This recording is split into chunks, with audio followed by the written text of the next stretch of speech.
Tapos iniwan pa ako ng partner kong jowa. At nasnatchan pa ng bag ko ngayon lang.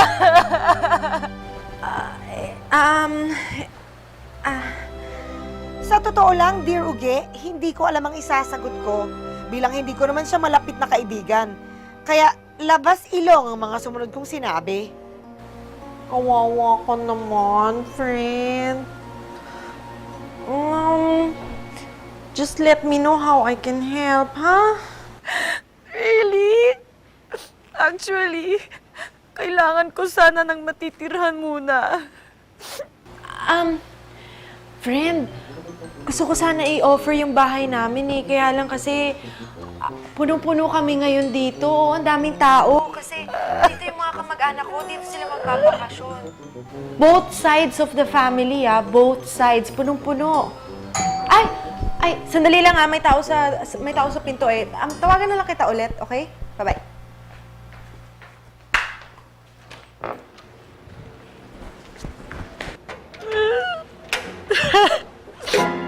Lily?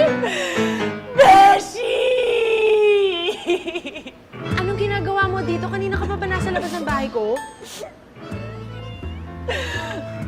Bait mo talaga sa akin, bait mo talaga sa akin. Okay lang sa akin, makipagsiksikan dito, promise.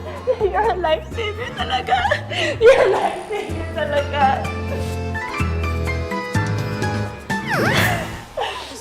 So wala ka talagang matutuluyan? Wala ka din mga dalang gamit? Wala. Nawala lahat sa akin. Siguro sa kalsada talaga akong pupulutin. Tapos, basura na lang ang kakainin ko. Siguro pwede namang dito ka muna tumuloy, pansamantala. Sigurado ka, Beshi? Papatirahin mo ako dito? Baka maging abala ko sa'yo at sa mga kamag-anak mo nagsisiksikan dito sa bahay mo. Saan ba sila ngayon? Sila tita. Dumaan sila kasi dito kanina, tapos may nag-offer na sa kanila na doon na lang muna sila tumuloy. So, tayo lang muna ang dalawa. Ngayon. Destiny talaga ito. Feeling ko destiny ang pagkakadaan ko dito sa bahay mo ngayon. Pinagtagpo talaga tayo ng kapalaran. Kamalasan.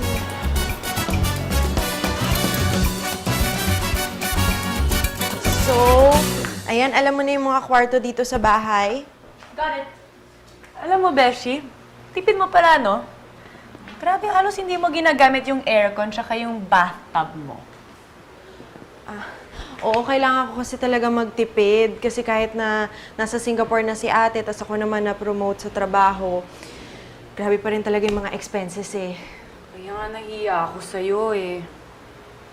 Tapos sisiksik pa ako dito sa bahay mo. Kahit papano, Dear Uge, medyo na-flatter ako na Beshi ang turing sa akin ni Lily. Kahit hindi pa naman talaga kami matagal na magkaibigan. Ang hirap tuloy siya tanggihan. Diba nga, sabi ko sa'yo, you can feel at home.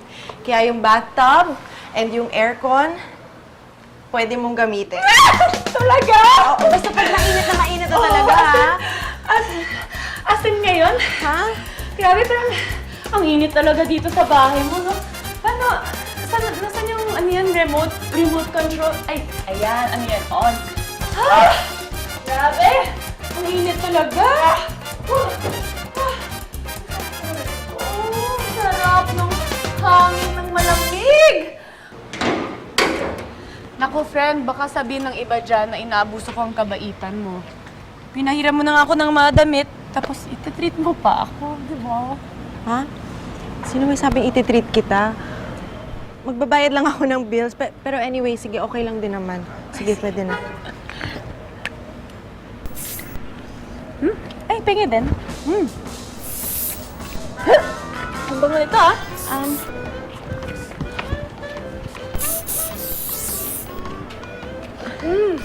Gusto ko to. Nakaka-fresh talaga, oh. Ay, sorry na parami at ano. Isa pa. Grabe naman! Parang ang onti pa nga niyan eh. Okay na? Sige na, akin na. Tara na. Oo. Okay na? Pwede na tayo pumunta? Sweet and funny ang pagkakakilala ko kay Lily. Pero, totoo pala talaga ang kasabihan na makikilala mo lang ang isang tao pag nakasama mo na siya sa bahay.